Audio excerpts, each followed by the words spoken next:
Hello friends, in this video I will show you how you can use odometer on Build Destroy 05. As you can see have and distance which go by hybrid. Then this by electric.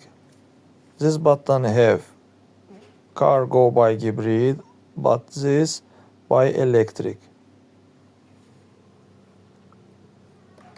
Then auto in general distance by hybrid and electric. Trip A, trip B, it means that you can reset distance.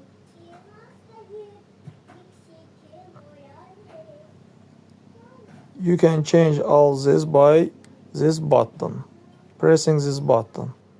Also you can change oil in the engine by going half distance. That's all guys. Subscribe to our channel, put like, and don't forget to put a bell so as not miss new video on the channel.